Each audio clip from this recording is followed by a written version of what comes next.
ಎಲ್ರಿಗೂ ನಮಸ್ಕಾರ.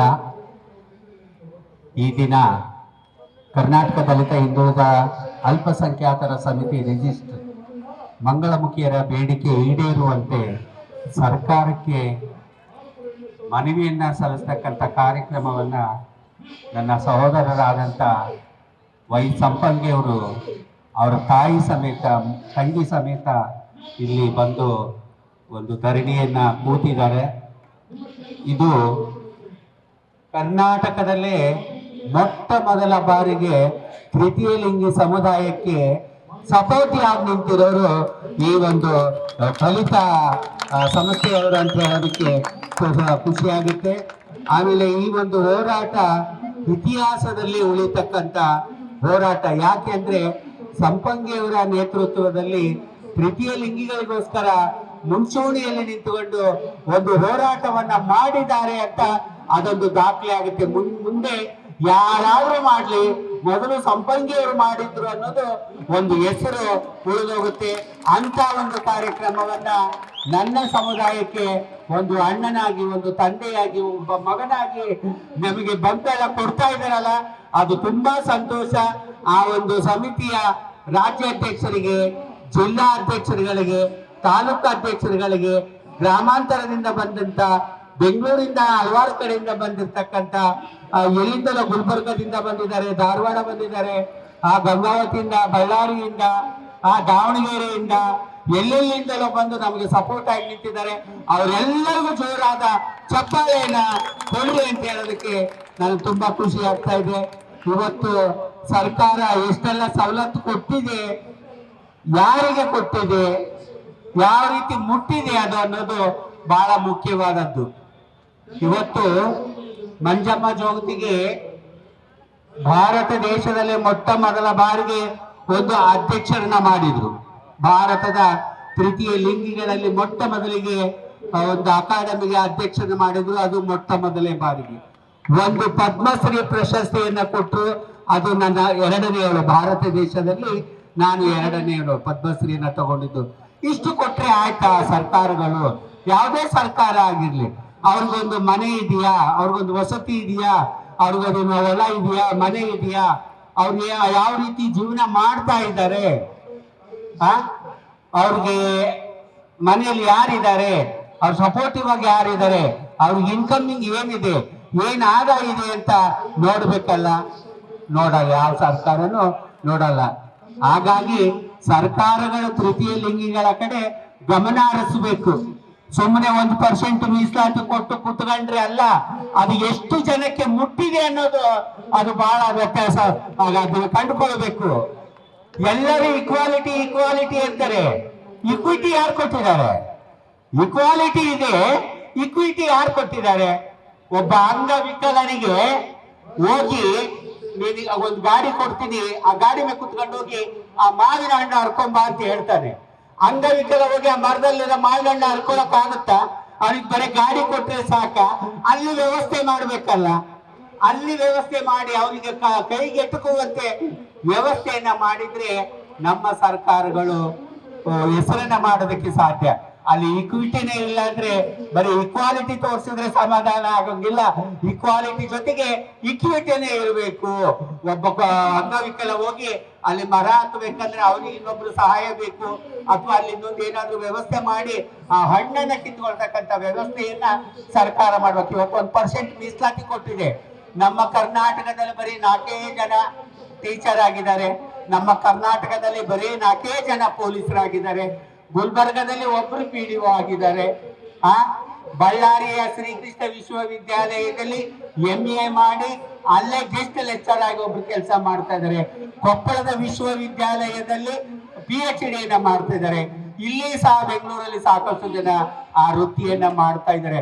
ಇದು ಎಲ್ಲಾ ತೃತೀಯ ಲಿಂಗಿಗಳಿಗೆ ಹೋಗಿ ತಲುಪಬೇಕು. ಇದು ಎಲ್ಲಾ ತೃತೀಯ ಲಿಂಗಿಗಳಿಗೆ ತಲುಪಬೇಕು. ನಾವೆಲ್ಲರೂ ಸುಮ್ಮನೆ ಹೋರಾಟ ಹೋರಾಟ ಹೋರಾಟ, ಎಲ್ಲಿಂದ ಹೋರಾಟ, ಯಾರು ಹೋರಾಟ? ಇವತ್ತು ಸಂಪಂಗಿಯವರು ನಮಗೆ ಬೆಂಬಲವಾಗಿ ನಿಂತಿದ್ದಾರಲ್ಲ, ಅದೇ ರೀತಿ ನಮ್ಮ ಕರ್ನಾಟಕದಲ್ಲಿ ಇರ್ತಕ್ಕಂಥ ಎಲ್ಲ ಸಂಘ ಸಂಸ್ಥೆಯವರು ನಮ್ಮ ಬೆನ್ನಿಂದ ಬಂದು ನಿಂತ್ಕೊಂಡ್ರೆ ಆ ಹೋರಾಟಕ್ಕೆ ಒಂದು ಅರ್ಥ ಇರುತ್ತೆ ಅಂತ ಹೇಳೋದಕ್ಕೆ ನನಗೆ ತುಂಬಾ ಖುಷಿ ಆಗ್ತಾ ಇದೆ. ಎಲ್ಲರಿಗೂ ಸಮಾನತೆ ಬೇಕು, ಈಕ್ವಾಲಿಟಿ ಬೇಕು, ಈಕ್ವಿಟಿ ಬೇಕು. ಇಲ್ಲದೆ ಇದ್ರೆ ನಾವು ಬದುಕೋದಿಕ್ಕೆ ಆಗೋದೇ ಇಲ್ಲ, ಬದುಕೋದಿಕ್ಕೆ ಆಗೋದೇ ಇಲ್ಲ. ಅದಕ್ಕೋಸ್ಕರ ನಾನು ಸರ್ಕಾರಕ್ಕೆ ಮನವಿ ಮಾಡ್ಕೊಳ್ಳೋದೇನೆಂದ್ರೆ ಯಾವ ವಿಭಾಗದಲ್ಲೇ ಆಗ್ಲಿ, ಯಾವ ಜಿಲ್ಲೆಯಲ್ಲಾಗ್ಲಿ, ಯಾವ ತಾಲೂಕಿನಲ್ಲಾಗ್ಲಿ, ಯಾವ ಗ್ರಾಮದಲ್ಲಾಗ್ಲಿ ತೃತೀಯ ಲಿಂಗಿಗಳು ಎಲ್ಲೆಲ್ಲಿ ಇರ್ತಾರೋ ಅಲ್ಲಲ್ಲಿ ಇವತ್ತು ಎಲ್ಲಿಂದಲೋ ಬಂದು ಬೆಂಗಳೂರಲ್ಲಿ ವಾಸ ಮಾಡ್ತಾ ಇದ್ದಾರೆ.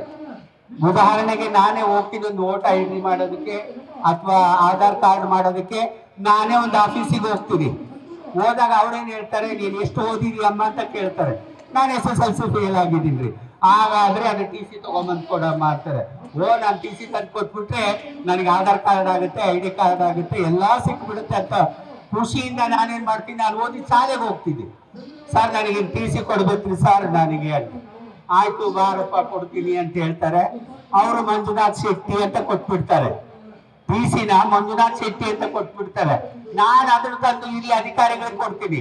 ಅಧಿಕಾರಿಗಳಿಗೆ ಕೊಟ್ರೆ, ಏನಮ್ಮ ನೀನು ಮಂಜುನಮ್ಮ ಜೋಗತಿ ಅಂತ ನೀನ್ ಕೊಟ್ಟಿದೀಯಾ, ಇದರಲ್ಲಿ TCಯಲ್ಲಿ ಮಂಜುನಾಥ್ ಶೆಟ್ಟಿ ಅಂತಿದೆ, ಕೊಡಕ್ ಬರಲ್ಲ ಅಂತ ಹೇಳ್ಬಿಡ್ತಾರೆ. ನಾನು ಹೇಳೋದೇನಂದ್ರೆ, ಓದಿರ್ಲಿ ಓದದೆ ಇರ್ಲಿ, ಆಯಾ ನಗರಸಭೆಯಿಂದ, ಆಯಾ ಪಟ್ಟಣ ಪಂಚಾಯಿತಿಯಿಂದ, ಆಯಾ ತಾಲೂಕು ಆಫೀಸ್ಗಳಿಂದ, ಆಯಾ ಗ್ರಾಮ ಪಂಚಾಯತಿಗಳಿಂದ ಒಂದು ದೃಢೀಕರಣ ಪತ್ರವನ್ನ, ಈಗ ಸಂಪಂಗಿ ಅವರಾಗಿರ್ಬೋದು, ಈ ನ್ಯೂಸ್ ಚಾನಲ್ ಅವರೇ ಆಗಿರ್ಬೋದು, ಪಟಾಪಟ್ ಶ್ರೀನಿವಾಸ್ ಅವರಾಗಿರ್ಬೋದು, ಇವ್ರ ಮುಂದೆ ಒಂದು ಸುಮಾರು ಜನ ಜೋಗತಿಯರಾಗಿರ್ತಾರೆ, ಪ್ರೀತಿಲಿಂಗಿಗಳಾಗಿರ್ತಾರೆ, ಅವರನ್ನ ಇವ್ರು ನೋಡಿರ್ತಾರೆ. ಇವರು ಒಂದು ದೃಢೀಕರಣ ಕೊಟ್ರೆ, ಆ ದೃಢೀಕರಣವನ್ನ ಇಟ್ಟುಕೊಂಡು ಸರ್ಕಾರ ಆಗ್ಲಿ, ಯಾವ ಆಫೀಸ್ಗಳಲ್ಲಾಗ್ಲಿ ಒಂದು ಆಧಾರ್ ಕಾರ್ಡು, ID ಕಾರ್ಡು ಕೊಡ್ತಕ್ಕಂಥ ವ್ಯವಸ್ಥೆ ಆಗ್ಬೇಕನ್ನೋದು ನನ್ನ ಉದ್ದೇಶ. ಆ ತರದ ವ್ಯವಸ್ಥೆಗಳಾದ್ರೆ ಎಲ್ಲ ಈಗ ಎಲ್ಲಿ ಅಂದ್ರೆ 10-15 ವರ್ಷದಿಂದ ಯಾರು ಒಂದೇ ಊರಲ್ಲಿ ವಾಸವಾಗಿದ್ದಾರೋ ಅವ್ರಿಗೆ ಆಧಾರ್ ಕಾರ್ಡ್ ಇದೆ, ID ಕಾರ್ಡ್ ಇದೆ, ರೇಷನ್ ಕಾರ್ಡ್ ಇದೆ, ಎಲ್ಲಾ ಸವಲತ್ತುಗಳಿದೆ. ಇಲ್ಲೇನು ಬಂದು ಸಂಚಾರಿಗಳಾಗಿ ಬಂದು ಇಲ್ಲಿ ಸೇರ್ಕೊಂಡಾರಲ್ಲ, ಇಂಥವ್ರಿಗೆ ಅಂತ ವ್ಯವಸ್ಥೆಗಳಿಲ್ಲ, ಅಂತವ್ರಿಗೆ ವ್ಯವಸ್ಥೆಗಳಿಲ್ಲ. ಅದು ಎಲ್ಲಾ ಕಡೆ ನಮ್ಮ ಇಡೀ ಕರ್ನಾಟಕದ ರಾಜ್ಯದಲ್ಲಿ ಎಲ್ಲಾ ವ್ಯವಸ್ಥೆಗಳು ಸುಲಭವಾಗಿ ಸಿಗ ಹಾಗೆ ನಮ್ಮ ತೃತೀಯ ಲಿಂಗಿಗಳಿಗೆ ಆಗಬೇಕು. ಆಮೇಲೆ ಮೈತ್ರಿ ಯೋಜನೆಯಲ್ಲಿ ನಮಗೆ ಜಾಗ ಇದ್ರೆ ಮನೆಗಳನ್ನ ಕೊಡ್ತಾರೆ. ಎಲ್ಲಿಂದ ತರಬೇಕು ಜಾಗನ? ಮನೆನೇ ಇಲ್ಲ ಅಂದ್ಮೇಲೆ ಜಾಗ ಇರ್ಲಿ, ಊರಲ್ಲೇ ಇಲ್ಲ ಅಂದ್ಮೇಲೆ ಜಾಗ ಇರ್ಲಿ, ನಿವೇಶನ ತೋರಿಸ್ರಿ ನಾವು ಮನೆ ಕೊಡ್ತೀವಿ ಅಂತಾರೆ. ಅದು ಆಗದ ಮಾತು. ಆಮೇಲೆ ಜಾಗ ಇದ್ದವರಿಗೆ ಮನೆ ಕೊಡ್ತೀವಿ ಅಂತಾರೆ. ಅದು ಎಲ್ಲೋ ಒಬ್ರಿಗೆ ಊರೇ ಬಿಟ್ಟು ಬಂದಿರ್ತಾರೆ, ಇನ್ನು ಜಾಗ ಎಲ್ಲಿಂದ ಬರುತ್ತೆ? ಅದು ಜಾಗನೂ ಸಹ ಯಾವುದು ಇಲ್ಲೇ ಇಲ್ಲ. ಹಂಗಾಗಿ ಅವ್ರು ಎಲ್ಲೋ ಹೋಗಿ, ಎಲ್ಲೋ ಬಿದ್ದು, ಎಲ್ಲೋ ಕಾಯಿಲೆಗೆ ತುತ್ತಾಗಿ, ಎಲ್ಲೋ ಪ್ರಾಣವನ್ನ ಬಿಟ್ಟು ಬಿಡ್ತಾರೆ. ಅದು ಕಾಗಿ ನಾಯಿ ಮುನ್ಸಿಪಾಲಿಟಿ ಎಳೆದು ಅವರನ್ನ ಮುಚ್ಚಾಕ್ತಾರೆ. ಇಂಥ ವ್ಯವಸ್ಥೆ ನಮ್ಮಲ್ಲಿದೆ. ಅದು ಯಾರಿಗೆ ಗೊತ್ತು? ಅದಕ್ಕೋಸ್ಕರ ಅವ್ರೆಲ್ಲರಿಗೂ ಮನೆಗಳು ಸಿಗುತ್ತಂತ ಕೆಲಸ ಆಗ್ಬೇಕು. ಈಗ ಸದ್ಯದ ವಾತಾವರಣದಲ್ಲಿ ಅವರನ್ನ ಒಂದು ಪರೀಕ್ಷೆ ಮಾಡ್ಬೇಕು, ಯಾರ್ಯಾರು ಎಷ್ಟೆಷ್ಟು ಓದಿದ್ದಾರೆ ಅಂತ. ಅವರ ಚಿಕ್ಕ ವಯಸ್ಸಿದ್ರೆ ಆ ವಯಸ್ಸಿಗೆ ತಕ್ಕನಾಗಿ ಅವರಿಗೆ ಉದ್ಯೋಗವನ್ನ ಕಲ್ಪಿಸಿಕೊಡ್ಬೇಕು. ಯಾರು ಅವಿದ್ಯಾವಂತರು ಇರ್ತಾರೋ ಆ ಅವಿದ್ಯಾವಂತರಿಗೆ ಯಾವ್ದಾದ್ರು ಆಫೀಸಲ್ಲಿ ಗೇಟ್ ಕಾಯೋ ಕೆಲಸ ಕೊಡ್ಲಿ, ಯಾವ್ದಾದ್ರು ಪಾರ್ಕ್ ಅಲ್ಲಿ ನೀರು ಬಿಡೋ ಕೆಲಸ ಕೊಡ್ಲಿ, ಯಾವ್ದಾದ್ರು ಹೋಟೆಲ್ ಅಲ್ಲಿ ಒಂದು ಕೆಲಸ ಕೊಡ್ಲಿ. ಓದೋರಿಗೆ ಆ ಕೆಲಸ, ಓದದೇ ಇರೋರಿಗೆ ಈ ಕೆಲಸವನ್ನ ಕೊಡ್ಲಿ. ಇನ್ನೂ ಓದಬೇಕು ಅನ್ನೋರು ತುಂಬಾ ಜನ ಇದ್ದಾರೆ. ಚಿಕ್ಕ ವಯಸ್ಸಿನವರು ತೃತೀಯ ಲಿಂಗಿಗಳು ತುಂಬಾ ಜನ ಇದ್ದಾರೆ.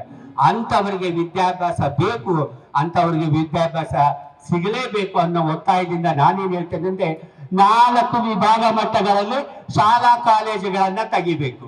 4 ವಿಭಾಗ ಮಟ್ಟಗಳಲ್ಲಿ ಶಾಲಾ ಕಾಲೇಜುಗಳನ್ನ ತೆಗಿಬೇಕು. ಅಲ್ಲಿ ವಸತಿಗಳನ್ನ ಮಾಡಿಕೊಡ್ಬೇಕು, ಅಲ್ಲಿ ಶೌಚಾಲಯಗಳನ್ನ ಮಾಡಿಕೊಡ್ಬೇಕು. ಈಗ ನೋಡ್ರಿ, ಎಲ್ಲೇ ಬಸ್ ಸ್ಟ್ಯಾಂಡಿಗೆ ಹೋಗ್ರಿ, ಎಲ್ಲೇ ಹೋಗ್ರಿ, ಪುರುಷರ ಶೌಚಾಲಯ, ಮಹಿಳೆಯರ ಶೌಚಾಲಯ ಅಂತ ಇದೆ. ಅದು ಬೇಡ, ನಮಗೂ ಒಂದು ಶೌಚಾಲಯ ಬೇಕು. ಈಗ ಅವ್ರಿಗೊಂದು ಶೌಚಾಲಯ ಇತ್ತು ಅಂದ್ರೆ, ಇನ್ನೊಂದು ಕಡೆಗೆ ಸಾರ್ವಜನಿಕರ ಶೌಚಾಲಯ ಅಂತಿರ್ಲಿ, ಅಲ್ಲಿ ಹೆಣ್ಣು ಹೋಗ್ಬೋದು, ಗಂಡು ಹೋಗ್ಬೋದು, ತೃತೀಯ ಲಿಂಗ ಹೋಗ್ಬೋದು. ಸಾರ್ವಜನಿಕರ ಶೌಚಾಲಯ ಅಂತಿರ್ಲಿ. ಆ ತರದ ವ್ಯವಸ್ಥೆಗಳು ಈಗ ದೊಡ್ಡ IT BT ಕಂಪನಿಗಳಲ್ಲಿ ಆ ತರ ವ್ಯವಸ್ಥೆ ಇದೆ. ಆ ತರ ವ್ಯವಸ್ಥೆ ಆಗಿದೆ. ದೊಡ್ಡ ದೊಡ್ಡ IT-BT ಕಂಪನಿಗಳಲ್ಲಿ ಕ್ಯಾಶರ್ ಆಗಿ ಕೂತ್ಕೊಂಡಿದ್ದಾರೆ ನಮ್ಮವರು. ಈ ತರದ ವ್ಯವಸ್ಥೆಗಳು ಆಗ್ತಾ ಇದೆ. ಅದು ಇನ್ನೂ ಹೆಚ್ಚಾಗ್ತಾ ಹೋಗ್ಬೇಕು. ಅದು ಇನ್ನೂ ಹೆಚ್ಚಾಗ್ತಾ ಹೋದ್ರೆ ನಮಗೂ ಒಂದು ಬಲ ಬರುತ್ತೆ, ನಮಗೂ ಒಂದು ಶಕ್ತಿ ಸಿಗುತ್ತೆ ಅಂತ ಹೇಳೋದಕ್ಕೆ ನನಗೆ ತುಂಬಾ ಖುಷಿ ಆಗ್ತಾ ಇದೆ. ಯಾರ್ಯಾರು ಎಲ್ಲೆಲ್ಲಿ ಇರ್ತಾರೋ ಅವ್ರಿಗೆಲ್ಲಾ ಸವಲತ್ತುಗಳು ಸಿಗಬೇಕು. ಇವತ್ತು 1% ಮೀಸಲಾತಿ ಅದು ನಮಗೆ ಸಮಾನವಾಗಿ ಸಿಗತಕ್ಕಂತ ವ್ಯವಸ್ಥೆ ಆಗಬೇಕು. ಇವತ್ತು ನಮ್ಮ ಬಾಬಾ ಸಾಹೇಬ್ ಅಂಬೇಡ್ಕರ್ ಅವರು ಸಂವಿಧಾನವನ್ನ ಸೃಷ್ಟಿ ಮಾಡದೆ ಇದ್ದಿದ್ರೆ ಒಬ್ಬ ತೃತೀಯ ಲಿಂಗಿ ಜಾನಪದ ಅಕಾಡೆಮಿಗೆ ಅಧ್ಯಕ್ಷರಾಗ್ತಿದ್ದಿಲ್ಲ, ಪದ್ಮಶ್ರೀ ಪ್ರಶಸ್ತಿ ಸಿಕ್ತಿದ್ದಿಲ್ಲ. ಒಬ್ಬರಿಗೆ ಸಿಕ್ಕಿದ್ದು ಅಲ್ಲ, ಎಲ್ಲಾ ಕಲಾವಿದರಿಗೂ ಸಿಗಬೇಕು, ಎಲ್ಲಾ ತೃತೀಯ ಲಿಂಗಿಗಳು ಎಲ್ಲಾ ಸವಲತ್ತುಗಳು ಸಿಗಬೇಕು. ಅದೇ ತಾನೇ ಶರಣಾದಿ ಶರಣರು, ಬಸವಣ್ಣನವರು, ಬುದ್ಧ, ಬಸವ, ಅಂಬೇಡ್ಕರ್ ಅವರು ಎಲ್ಲರಿಗೂ ಸಮಾನತೆ ಅಂತ ಹೋರಾಟವನ್ನ ಮಾಡಿದ್ರು. ಆ ಹೋರಾಟದ ಸಲುವಾಗಿ ಎಲ್ಲರಿಗೂ ಸಮಾನವಾದ ಹಕ್ಕುಗಳು ಸಿಗಬೇಕು ಅನ್ನೋದೇ ನಿಮ್ಮೆಲ್ಲರ ಉದ್ದೇಶ ಅಂತ ಹೇಳೋದಕ್ಕೆ ಖುಷಿ ಆಗ್ತಾ ಇದೆ.